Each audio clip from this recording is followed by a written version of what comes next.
Welcome back to our ongoing series, Having a Baby via a Surrogate.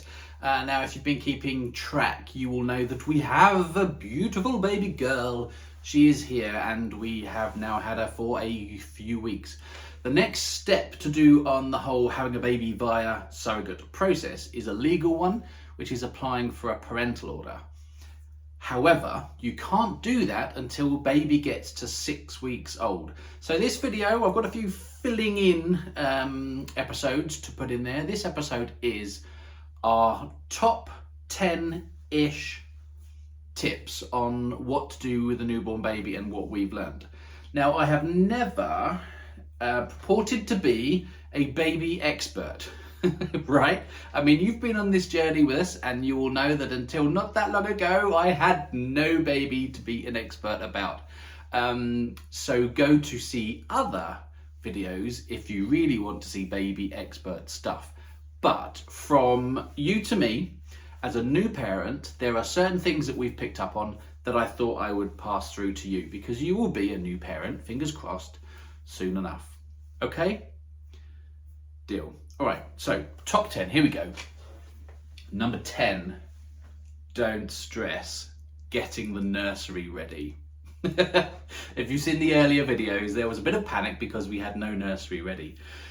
Baby's not going to be in it for ages. I mean, there's an argument for getting it done because you get all the baby stuff in the one place and it's probably good for the brain, right? But baby will be sleeping next to you probably for the first 6 months and is unlikely to be using the nursery for quite some time. Certainly she's been nowhere near it yet and we're a good month or so in at this point. So don't rush getting your nursery ready. That's tip number 10. We're doing a countdown, right? Number 9, oh thank goodness my other half is organised. Nappy stations. So we're on several floors. You may just be on one or you may not. But having a place for the baby to change is very useful, and having everything that you need in a portable device is also very handy. We're lucky enough that we've got a bit of space at home, so when we aren't expecting people round, we have a changing station on the ground floor. And with it, we have a very organised carry bag, which we can take upstairs if we need to go upstairs, with a changing station upstairs. Nappies, nappy bags, various creams and whatnot, baby sacks and the wipes as well. A little baby aspirator there. Gets out those snots, hairs and things. And we've got a very organised backpack too. Doesn't look too babyish, looks quite smart.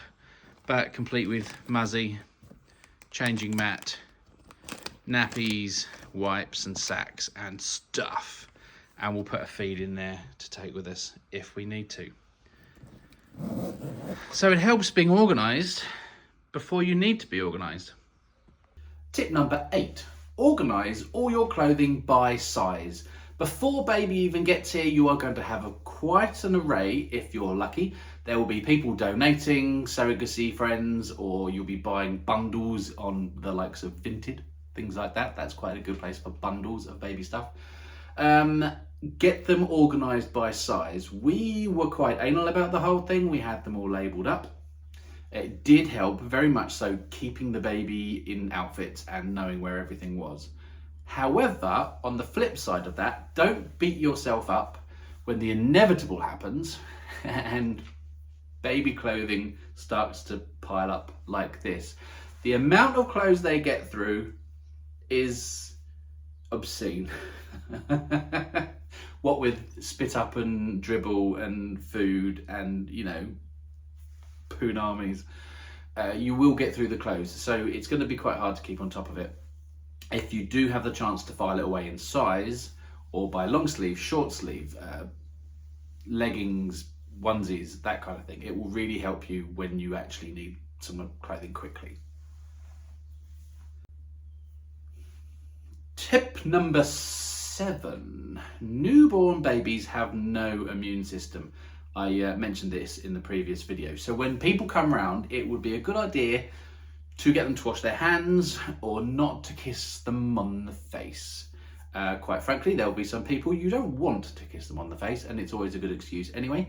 Outside of our own selves, dads and papas, there was no kissing, there was some hugging, and hands were being washed. That being said, Baba's still got a couple of colds, and when they get a cold, you can get this handy little aspirator thing because their nostrils are so tiny, and you can suck the little boogers straight out of their heads. Tip number 6. If your baby cries, it's for one of 5 reasons. That's it. You've got they're tired, they need their nappy changed, they're wet, they're hungry, they want a hug, or hopefully not, but they're in pain. So that's it. So you need to work through that list if your baby's crying, and then hopefully that'll stop it. I will also say if you get fractious and anxious and why won't you be quiet, baby will feed on that too. So if your baby is getting anxious and not crying, and you're getting anxious and not crying, put your little headphones in, listen to some music. Baby can't hear. You can just relax and have a screaming baby which you can't hear because you're listening to tunes. Headphones are good if you need to just shut away the crying. I'm not saying ignore baby. I'm saying cut off the screaming so you don't absorb it and then kind of like feed the anxiety, if you like. Now let's look at those other 5 things, right? What can we do with each of those? So tip number 5, if the baby's wet. I didn't know this, apparently it's been a thing for a while. If a nappy is wet, it will have a blue line down the centre at the front. How handy is that, right? I had no idea. So you'll know without opening it up or anything, you'll know the baby is wet. If there's something else in there, you'll know it from the smell. When it comes to wet nappies, use a wet wipe and just run it across below the belly button before you open the nappy. For boys, this will be especially handy because the shock and the coldness kind of like can set things off. So give them a little bit of a wipe before you open the nappy, wait 5 seconds, and you might find yourself catching an additional wee, which would otherwise have gone over you when you'd open the nappy. So blue line is nappy is wet, wet cloth, wet wipe or whatever across the lower belly, wait 5 seconds before you change it, you might catch another one. With tip number 4, I should have done a countdown. Tip number 4, let's say, baby's tired, you're going to put the baby down to sleep. Lower them feet first. So when their feet touch the ground, they won't feel like they're falling, and then you lower the top half of them afterwards. Feet first, it doesn't then generate that kind of like shock response which will jolt them awake. Look out for your sleep cues. So in our case, she likes to sort of like snuffle and try and hug into things, or she'll just glaze up. She won't tell you, hey, excuse me, I'm a bit tired. And if you keep entertaining her, guilty, you might miss it. So look out for sleep cues, put them down, feet, lower the feet before you lower the top half. The feet will then touch the crib, cot, bassinet, whatever, and they won't be startled into waking up because they won't feel like they're falling. Tip number 3, I think, is the baby hungry? Well, I'm sure they'll let you know, but good things to look out for which might help. If a baby's hands are gripped and clasped like that, they could well be hungry. If their hands are open and a bit more relaxed, then they may well be full or not hungry. That could certainly help you. Baby as a newborn, starting off with a small bottle. Look out for a little number on the teat. You're looking for a number 1 for a newborn teat. A number 1 means there's 1 hole in the top. And for us, every 100 ml or so that she got through was a good point to stop and burp at the start. And this will change as your child gets bigger. At about the 1 or 2 month stage, we changed at 1 month. Go up to teat size number 2, which is 2 holes, and it sort of helps it come out quicker. If baby is uncomfortable and potentially getting a bit of trapped gas when they're eating or they're feeding too quickly, For us, Buddha pose works really well. So you kind of cross their feet a little bit and support them under your feet. So they're sitting there on your arm with your legs crossed, and that kind of opens everything up and helps the air get through. Listen to me, I never saw myself doing a video like this, but it's just stuff that you learn and I am passing on to you. Tip number 2, if you want your baby to start waking up, feed them first and then change them. If you want your baby to start getting sleepy, change them first and then feed them. The whole act of feeding the baby is going to start making them sleepy, or the act of changing them is going to wake them up a little bit. So depending on what you want to do it the appropriate way round, and then that will help the baby ease into the next stage of whatever their routine is. Here's a couple of extra bonus observations for you. Be noisy around your baby from the start. It will help later on. Also, don't be too freaked out by the weird pulsating dip in the middle of your baby's head. It is the fontanelle. It is a hole in the skull. There are actually 2. This is the bigger one, and it will close up on its own by about 18 months. So just ignore it. Ugh. Tip number 1. Make a note. This sounds weird. Make a note every time your baby has a wee and has a poo and feeds. Just write it all down. There's various apps for this. Huckleberry is the one I think that we use the most, but log it. You will be surprised, especially at the beginning, how many times you will be asked by professionals when a child last had a poo.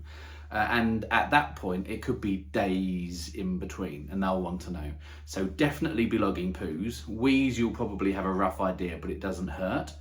And feeds. At the start, we were feeding every 3 hours, now every 4, and it'll probably change to every 5. And you would not believe how many conversations we have where we just can't remember what time it was that we fed her last. So just make a little note. Doesn't have to be on a phone, it could be on a piece of paper or whatever. Write down, and it sounds daft, I know, when did they last poo, when did they last wee, when did they last feed. Keep a log, people will be asking you.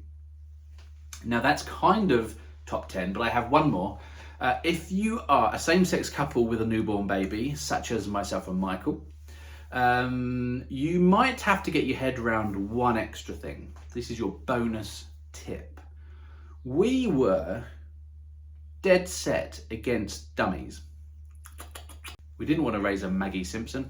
We were not dummy fans. But what we found very quickly, like day 2 quickly, was that we thought she wanted to feed because she was making the movements, but she wanted comfort in her mouth. She wanted mouth comfort, but not food.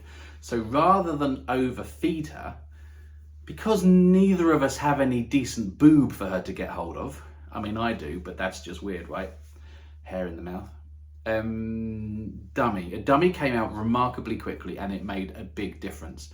So you might have to get your head around the fact that to give your baby comfort, if you don't have a boobie between you, you might have to think about dummies.